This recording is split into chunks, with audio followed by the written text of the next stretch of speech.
So thanks, Trevor, for agreeing to have a quick chat with me about the possibility of having different data sets around wellbeing with our students, with the main idea helping us to understand deaf identity and deafhood, and is there any difference in wellbeing data from a child that's born into a solely hearing family to a child that's born to one or more deaf family members? Are they exposed to a positive?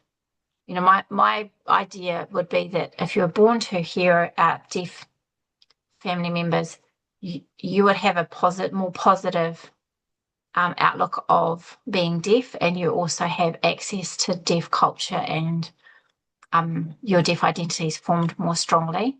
But I don't know if that's true or not, and I don't know if we have separate data sets or if that's even ethically possible. So we don't. I can say to start with, we don't have separate. We don't have a data set about what the parental, or a definitive data set about what the language status or hearing status of the parents' caregivers are.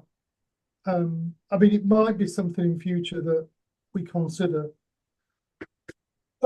So, I mean, I'll talk around this a bit because it's very complex. So I think the first thing is, when you're talking about well-being, you need to be sure about what you're talking about, really.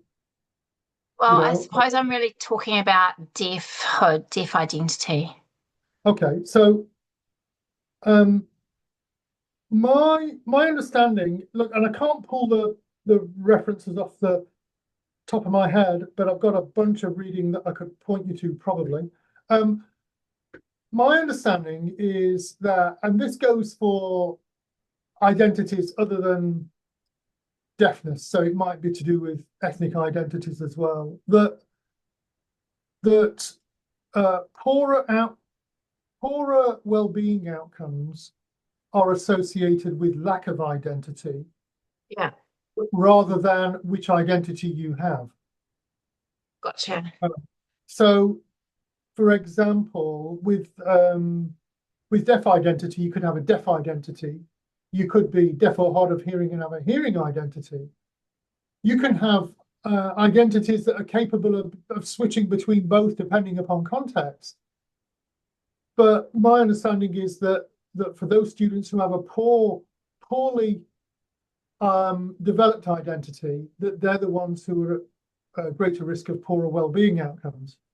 And so another thing to bear in mind is that kind of identity, I think the research is it develops in early adolescence. Yes. So that's the kind of So you'd only look at the older then, yeah, like the surveys we have. Would it be possible or even ethically acceptable to have a question in there when you're gathering the data at maybe at the top? I have other deaf people in my family, yes or no? Right. So so the survey, which we've, has not been widely distributed at all, and we've only got about 20 responses because of other things that have gone on. I'll find the survey. So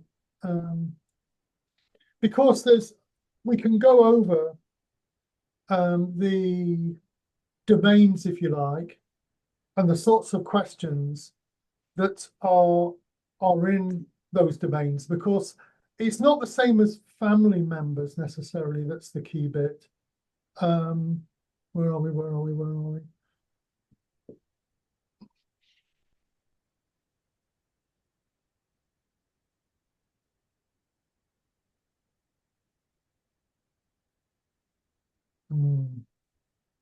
I'm hopeful that I'll be able to pick this work up again. Yeah, I think it's crucial though. Oh yeah, it is. So let me just what was this called? It wasn't called definite, it was called acculturation. See, this is another thing that perhaps you need to challenge between identity. So there's a significant difference between identity and acculturation. With identity being what you describe yourself as, and acculturation being the behaviors that you exhibit to do with different cultures.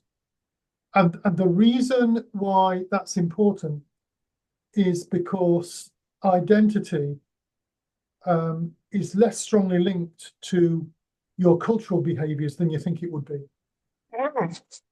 I'll show you here. Like this is really fascinating stuff. It kind of flies in the face of a lot of the identitarian movement in a way. So if I can send you the papers that this comes from, but if you look here, so this is the correlation between that question, answering that question yes, and within the kind of research, having other behaviors that show that you're part of the culturally deaf. So the strongest correlations are for things like, cultural behaviors. Yes. Like being comfortable and being involved in the deaf world. In all these things down here. And language. One of the weakest of the lot is calling yourself deaf. It's interesting. Yeah, because yeah. there would be people that are part of the deaf culture, but they can hear because their parents are deaf. That's right, yeah. Deaf community, rather. So what you identify as is a different, like acculturation, which effectively is behaving culturally like a particular culture, is different from saying you are part of that culture. Very different. So your question around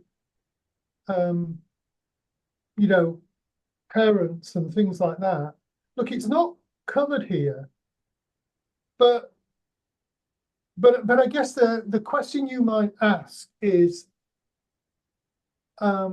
what, for example, if your parents were deaf but had cochlear implants and so grew up, culturally hearing, but actually were deaf?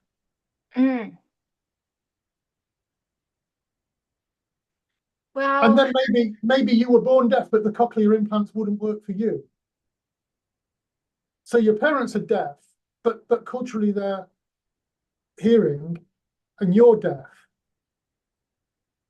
but not able to access culturally the hearing world.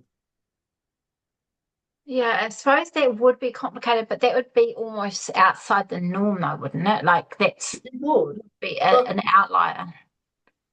So, is your question, instead of identity, is it really about if your parents are culturally deaf, is your well-being as a deaf student better than if you weren't culturally deaf? Yes. And if my response would be, if you do these things, which mean that you've got a strong, you've got culturally deaf behaviors, then the answer would probably be yes. But so there's the flip side of this. If you look down the bottom, let me just move this. If you look down the bottom, you've got the deaf hearing acculturation. Can you scroll it down a bit? Oh, yeah. Yeah. The flip side would be, these are the same questions, but more or less like 95% the same questions, but you've got about the hearing part, yeah? And you can see actually that the point scores do change slightly. So I can share this in to you if you wish. Yeah, that would be interesting. you can see that there are, some things that are very, very strongly associated. But anyway, my point would be that it depends upon your cultural behaviors. And if you're, yeah, sorry. Oh, I was just going to say, but that's my key question is, should we be gathering information about that? I mean, I guess this, but I mean like, surely like if you're the only deaf person born into an extended hearing family, then surely your cultural, like whatever, numbers would be lower. Yes, they would. I Yeah. mean, common sense says they would. Common So, sense, but we have no proof. And could we get proof? right. So what we,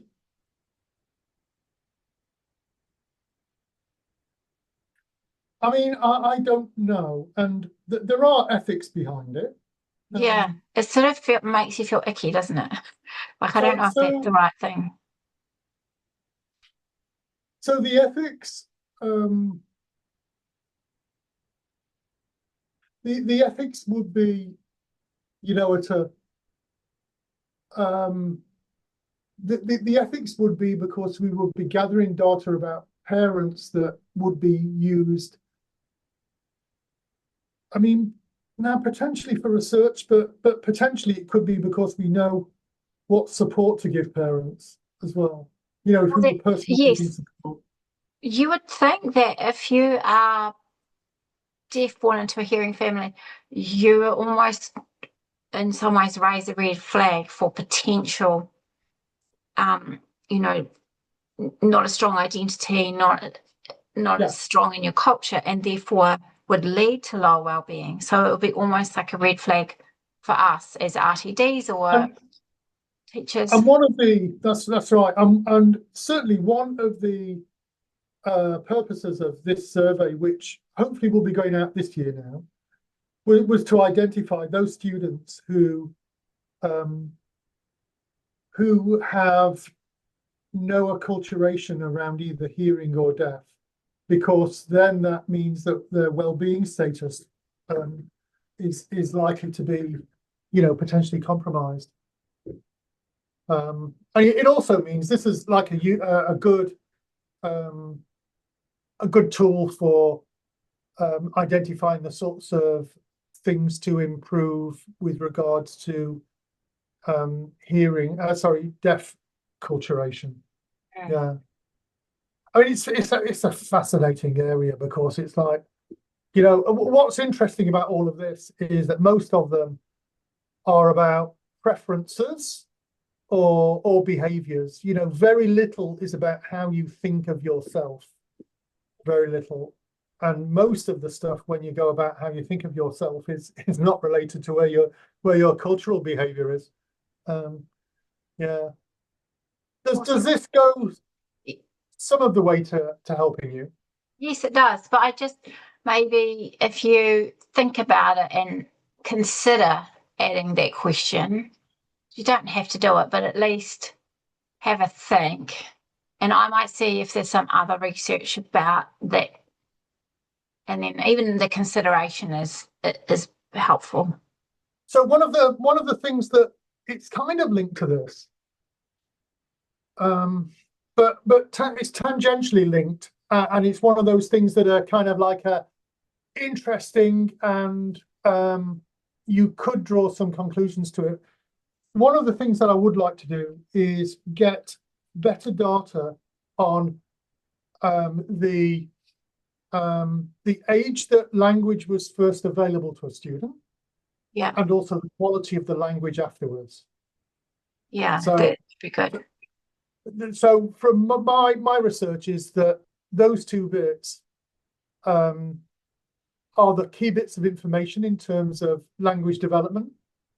If you have access to language later, and if the access wasn't good, then your language development and hence academic achievement is just so much poorer later on. That in itself isn't directly related to your parents' language, parents' hearing status. but having access to language will surely be part of the develop it early. Will, you know, if you're deaf and you've got access to deaf language early and it's good access, my question would be, does it matter if it's from your parents or not, perhaps? Yeah, yeah, but the research that I've been reading also is about the incidental conversation that you Yeah, overhear yeah. or oversee, which Oh yeah, develops yeah, cultural understanding. yeah, So part like yeah. having lessons or having someone coming in and teaching a language is one thing, but just to be part of your family conversation at a young age. Now I'll work out how to share this with you, which is my kind of Zotero stuff on identity and acculturation and stuff. This Maxwell McCall one is the deaf acculturation scale, but you can see there's a whole bunch. This is probably giving you the cheat codes, isn't it, to a lot of this? Yeah. We You know, don't but have like we have about 20 modules and this is just one. So you yeah, don't have time to go really deep into it, but it's really it is interesting. I think next year or maybe later in the year you might. This is something that I'm really all right, interested in. yeah. I I'll see how I can do this. I can. What Biblia? What are you using a Biblia whatever thing program? No, Have you got a Zotero? Because I can share it with you within Zotero, which is free, I no. think. I will just see how I can do that. Even just cutting just a clip just of the names and I can then Google them and look them up. Yeah, but some of them you might not have access to. Oh, Uh, gotcha. Yeah. let Yeah, me I can just. go through the Massey library. I've got access to Oh everything in the right, well Massey you will do. library. You will do then, yeah. Yeah. Um, okay, right. I will find out a way of sharing this to you. Yeah. Thank you. I'm just going to stop recording because we're talking nuts and bolts now.